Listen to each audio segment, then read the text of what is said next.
The earth realm can only be legitimately interacted upon and dominated by one who has a physique, because the earth is physical. And the spiritual content that God created to dominate and give value to this earth is heaven. So that when we are on earth, we are not just to be on earth and on earth alone, but that there will be a dimension of heaven that will be downloaded to the earth. So God never created the earth to exist in and by itself. God created the earth to be a submergence of heaven, so that every time you are in the earth, there's a portion of heaven that is at the spot where you are. Are you with me?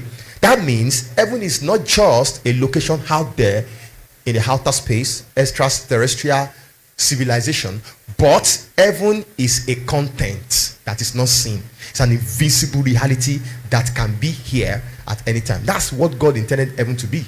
That does not mean that heaven is not also an extraterrestrial reality. Are you following me? It is. But when we say heaven, according to God's imagination and according to God's design, heaven is constantly supposed to be in this place, so that earth will be naked, earth will be valueless, earth will have lost its meaning and substance if heaven is not there. So the substance that gives value to earth is heaven in this place. And that's how God crafted Eden in the beginning.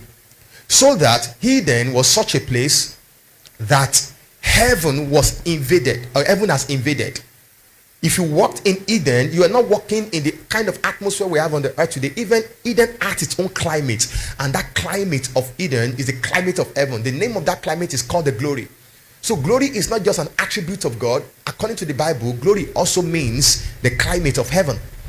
And how do we know this? When we see the children of Israel, when they were making their migration from Egypt to the Canaan land, within the 40-year space in the wilderness, Bible said they walked under the canopy of the fire by the night and the cloud by the day, such that the writer of the book of Psalm 121 says, the sun shall not what? Smite me by day, nor the moon by what? By night. So what he's referring to is that God gave an infrastructure and a facility that acts as a coverage over the existence of the children of Israel, so much so that the intensity of the sun, of the desert sun, you understand, they were in the desert throughout that time.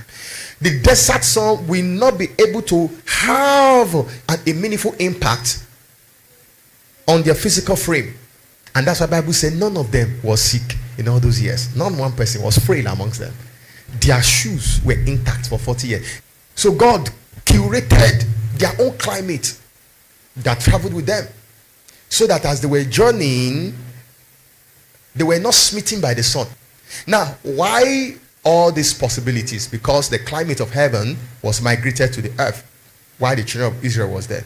And that's why the fear of God was real and palpable, so that every time they seem to violate the fear and the realities of God, God strikes, because God is very near within that civilization.